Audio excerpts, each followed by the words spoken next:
है कि that B, यहाँ पे ये जो फॉर्म में आप ये इस फॉर्म में है, तो ये जो फॉर्म ये क्या बोल रहा है, product molar concentration of product divided by molar concentration of reactant. अब ये मोलर कंसंट्रेशन ऑफ प्रोडक्ट जो है वो एक यूनिट में भी हो सकता है, दो कंपोनेंट में भी हो सकता है, तीन कंपोनेंट में भी हो सकता है। उसी तरह से मोलर कंसंट्रेशन ऑफ रिएक्टेंट एक फॉर्म में भी हो सकता है, दो रिएक्टेंट भी हो सकता है, तीन रिएक्टेंट भी हो सकता है। तो जैसे ये कंपोनेंट ज़्यादा होगा तो इसको बढ़ाना पड़ेगा आपको। आया बात समझ में? और ये जो कंपोनेंट है, ये चीज़, ये वाला, इसी चीज़ को हम कितना लिखे थे, वैल्यू में इसको कन्वर्ट कर दिए थे, क्योंकि when it is asked in the examination then it is very difficult to multiply the value. इसको भी हम मल्टीप्लाई कर सकते हैं, क्यों नहीं कर सकते हैं? That is 1.8 sorry 1.98 into 10 power minus 3 किस चीज में? In calorie, in calorie. ये आर जो होगा it is if it is at the zero, मतलब एट द इक्विलिब्रियम और at the standard value it becomes zero, that is 273। But generally it is calculated in the form of the 25 degree centigrade. तो इसको आप क्या करते हैं, 273 plus 25 that is 298।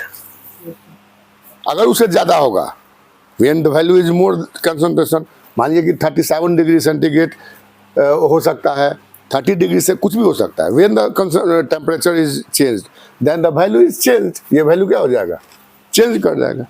But normally it is considered at the 25 degree centigrade और 37 degree centigrade in the condition of calorie. But when it is conditioned, the condition is based on the joule, then it is converted into the form of the joule. Joule में भी हम बतलाए थे, अगर ये joule में है तो ये कितना हो जा रहा है, 8 पॉइंट समथिंग कुछ है इसका, हाँ 314, 8.314 जूल है, तो ये कन्वर्ट हो जाएगा जूल में। When you calculated in the form of the joule, then you cannot convert this value, ये वैल्यू तब कन्वर्ट नहीं होगा, that directly associated at the form of the kelvin, तो उसको आप केल्विन में कैलकुलेट करें, ठीक है। तो now in this way you apply the all the मतलब knowledge during the calculation and during the solving of the problem. ऐसा थोड़े ही है कि it is not possible that कि जो हम आपको पढ़ा रहे हैं the same thing is appear in your ये एग्जामिनेशंस। इट मे बी, ऐसा हो सकता है, but it is not necessary. ऐसा थोड़ी कि हम जो पढ़ा रहे हैं एकदम सच वही आने जा रहा है आपके पास, ठीक है। तो this one is the component.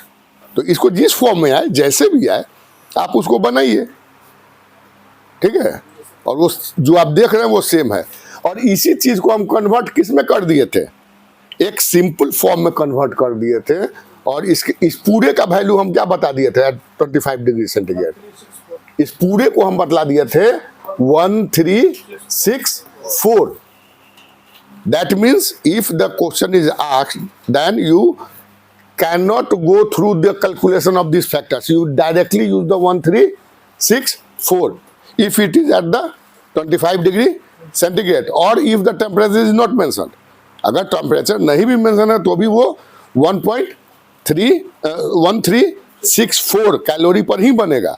अगर वो किलो कैलोरी दे रहा है तो आप यहाँ पे ऐसा कर दीजिए, that is the kilo calorie.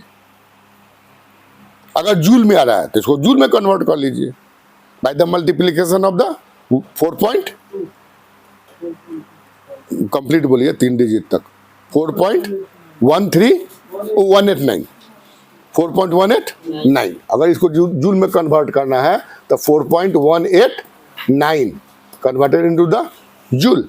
And if it is as the 37 degree centigrade, अगर वो बोल दे रहा है, जो कॉमनली 37 आस्क कर दिया जाता है, इसलिए कि in the human being it is appeared at the 37 degree. हम लोग का टेम्परेचर क्या है, 37 डिग्री सेंटीग्रेड। तो कभी कभी 37 डिग्री सेंटीग्रेड पर खास करके इंजाइमेटिक काइनेटिक्स के टर्म में आता है तो उसको पूछ देता है।